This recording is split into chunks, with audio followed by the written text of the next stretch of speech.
आदिती तटकरे यांनी आपल्या ट्विटमध्ये काय म्हटले ते आपण पाहतो आहोत। योजनेतील सर्व पात्र लाभार्थी भगिनींना फेब्रुवारी व मार्च महिन्याचा समान निधी वितरित करण्याची प्रक्रिया सुरू करण्यात आल्याचं महिला व बाल विकास मंत्री आदिती तटकरेंनी सांगितलं। ही प्रक्रिया दिनांक 12 मार्च 2025 पर्यंत सुरू राहणार असल्याचं देखील आदिती तटकरेंनी म्हटलं।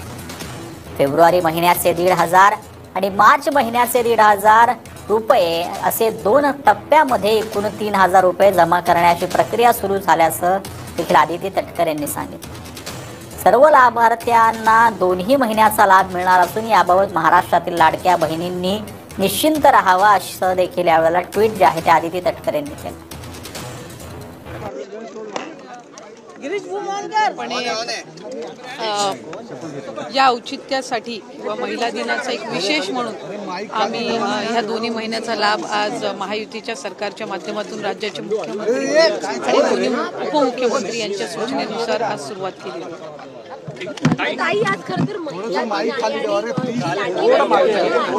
त्या योजनेवरती अनेक टीका देखील केली गेली, विधान परिषदेमध्ये देखील प्रश्न उपस्थित केले गेले, मात्र आता त्यांना हफ्ते मिळत आहेत, तर मग नक्की काय भावना व्यक्त कराल?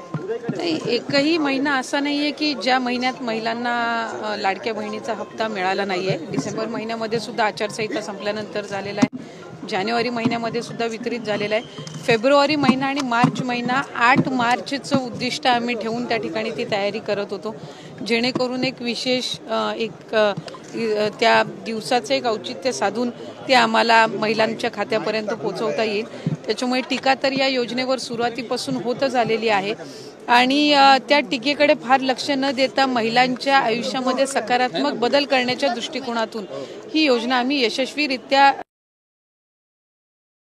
राबवून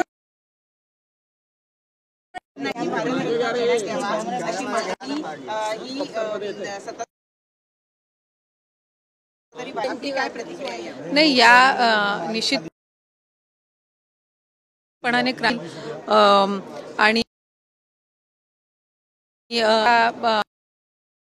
आमचे सन्मान्य वरिष्ठ सदस्य आहेत ते माजी मंत्री सुद्धा आहेत, यांनी केलेली आहे आणि जे योगदान त्यांचं समाजासाठी अनेक वर्षांपूर्वीचं आहे त्याचे पडसाद आजही आपल्याला त्या ठिकाणी पाहायला मिळतात आणि कुठे ना कुठेतरी मुलींच्या शिक्षणाप्रती असेल किंवा त्याचबरोबर समाजामध्ये जी काही सुधारणा आहे ही याची जी सुरुवात असेल एक सकारात्मक पाऊल असेल आणि त्यावेळेला संघर्ष करून त्यांनी मुलींच्या शिक्षणासाठी दिलेलं जे योगदान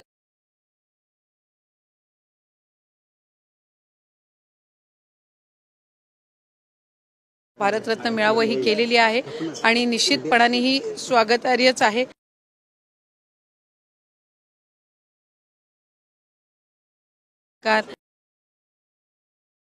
दखल घेऊन एक आम्हाला ऐकायला मिळेल निमित्त